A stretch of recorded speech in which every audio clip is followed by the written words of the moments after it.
My name's Philip Sinden. Today we're photographing people who have been adopted, and we're going to hear about their stories for National Adoption Week. I'm adopted. I think having the shared experience will help put people at ease.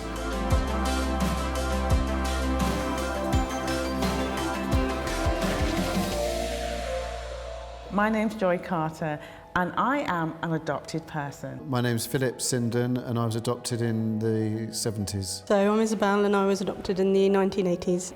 My name's Luke Williams, and I was adopted in the 90s. I'm Nathaniel, I was adopted in the 2010s. My name is Callum and I was adopted in 2010.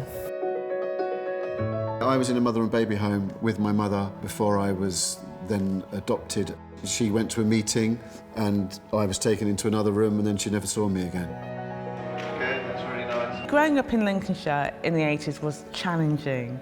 I couldn't speak, I had problems writing. I'd always write my name backwards, which is George, as opposed to Joy.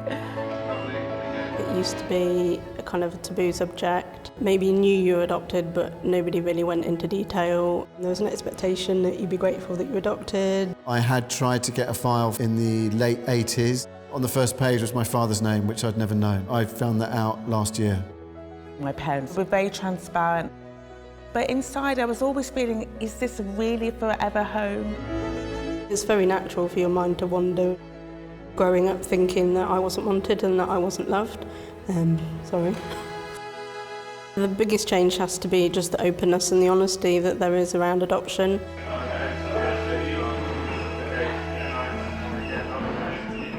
I received a life storybook and a memory box, which for people that were adopted before myself, I now understand that they didn't get those. We have one big memory box which has everything before we were adopted to after we were adopted, as it's just one big life that we've had. There was a picture of a garden, and for me it really solidified a memory that I had of hurtling down a garden on a trike into a bush. And it was significant to me because I hadn't made it up. Well, I was adopted about 4 years old from Uganda. My mum created photo albums almost to make sure that I was able to point to something and remember what Uganda's like.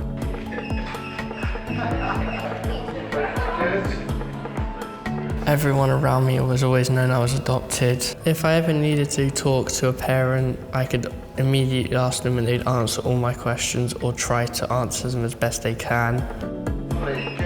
I want them to know where they're from, what happened, so that they can go through those feelings with a supportive parent by their side.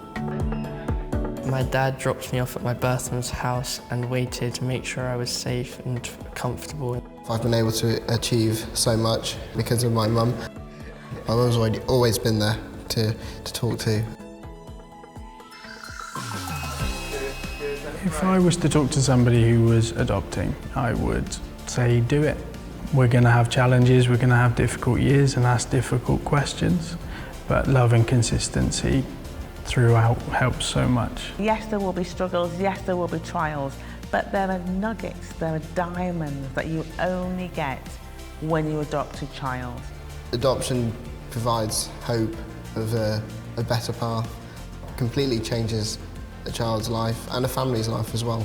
The phrase that sums up my adoption journey is I shall rise. Emotional roller coaster. I think the word that comes to mind is transformational. I do feel incredibly proud to be adopted. It's made me the way I am. It's my past, it's my present, it's my future, so adoption is everything for me. It's my life.